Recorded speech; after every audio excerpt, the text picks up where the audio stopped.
సుభద్ర గారి దగ్గర బాబును వదిలిపెట్టొచ్చాను. తను పడుకున్నాడో లేచాడో ఒకసారి వెళ్ళి చూడు మావయ్య. సరే అమ్మా, లైన్లో ఉండు.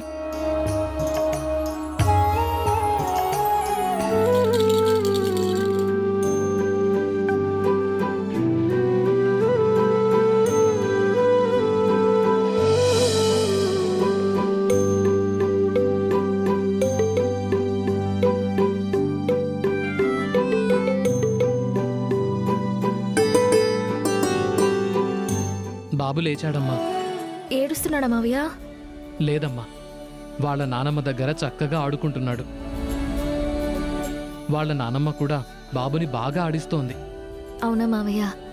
చూసావా అమ్మా, ఒక్క అరగంట నువ్వు బాబుని వదిలి వెళ్ళినందుకే ఫోన్ చేసి బాబు గురించి ఆరా తీస్తున్నావు. బాబు గురించి ఏడుస్తున్నాడా, ఆకలితో ఉన్నాడా అని అడుగుతున్నావు. అలాంటి నువ్వు బాబును వదిలి వెళ్ళగలవా తల్లి?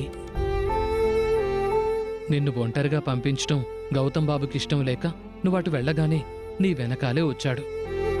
నీకు కాపలాగా అండగా ఉన్నాడు. అలాంటి నీ భర్తని వదిలేసి వెళ్ళగలవా తల్లి? నాకు తెలిసి నువ్వు బిడ్డని గౌతమ్ బాబుని వదిలి వెళ్ళలేవమ్మా. అది నీ వల్ల కాదు. వాళ్ళకి దూరమై నువ్వు బతకలేవు. ప్లీజ్ మావయ్య, పదే పదే ఈ విషయాన్ని నాకు గుర్తు చేయకు. నేను గుర్తు చేయకపోయినా నీ మనసులో అయితే చిన్నబాబు, గౌతమ్ బాబు ఉన్నారు కదమ్మా. సుభద్ర గారి దగ్గర బాబుని ఎందుకు వదిలిపెట్టొచ్చానో తెలుసా మావయ్య? ఎందుకమ్మా?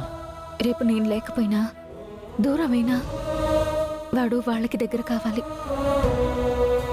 నేను లేకపోయినా వాడు వాళ్ళ దగ్గరే ఉండాలి. తల్లి లేకపోయినా వాడు వాడి నాన్నమ్మ దగ్గరే పెరగాలి. వాళ్ళు బాబుని బాగా చూసుకోవాలి. బాబు కూడా వాళ్ళకి అలవాటు అవ్వాలి. అందుకే ఆవిడ దగ్గర వదిలిపెట్టొచ్చాను. ఏమంటున్నావమ్మా? అవును మావయ్య,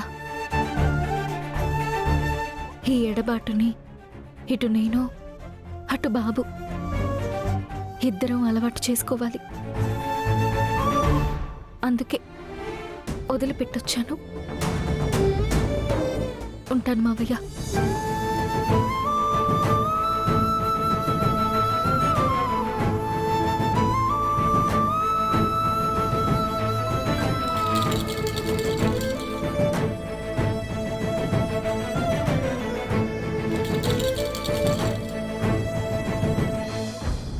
నమస్కారం పంతులు గారు. రండి బాబు, వచ్చారా? మీ భార్య సుఖంగా ప్రసవించి తల్లి బిడ్డ క్షేమంగా ఉంటే మొక్కు తీర్చుకుంటామన్నారు. అవును పంతులు గారు, దేవుడి దయ వల్ల చిన్న చిన్న సమస్యలు ఎదురైనా కూడా నా భార్య హ్యాపీగా డెలివరీ అయింది. తల్లి బిడ్డ ఇద్దరూ క్షేమంగా ఉన్నారు. సంతోషం బాబు. మీ మొక్కు తీర్చుకోవడానికి 101 కొబ్బరికాయలు సిద్ధం చేశాను. వెళ్ళి ధ్వజస్తంభం దగ్గర మొక్కు తీర్చుకోండి. అలాగే పంతులు గారు.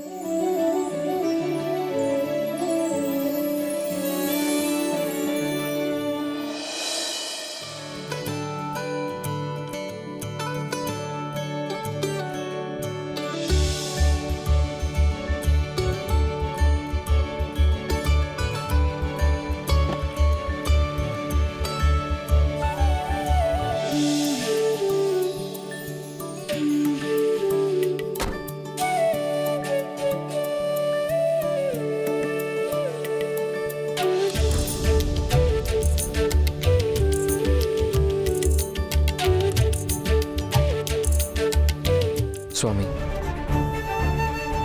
ఆ రోజు నా భార్యకి ఏమవుతుందో, నా బిడ్డకి ఏమవుతుందో అని భయపడ్డాను.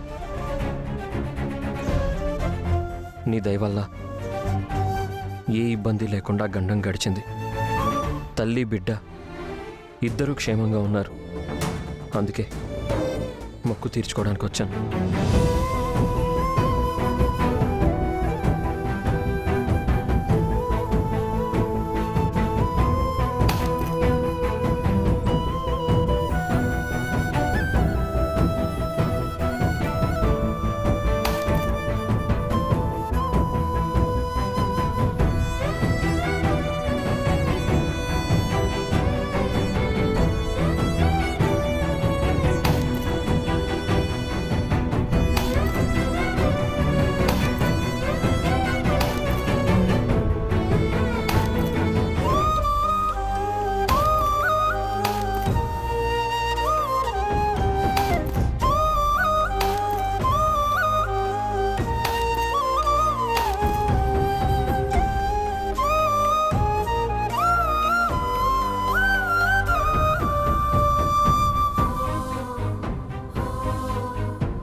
నూటొక్క కొబ్బరికాయలు కొట్టారా బాబు?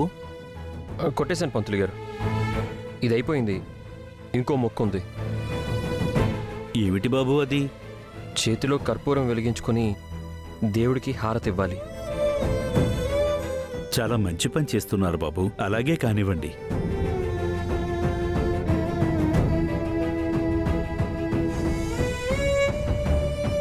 నా కోసం గౌతమ్ గారు అరచేతిలో కర్పూరం పెట్టుకుని హారతి వెలిగిస్తున్నారు. వెళ్ళ ఆపితే అరిష్టం అవుతుందేమో.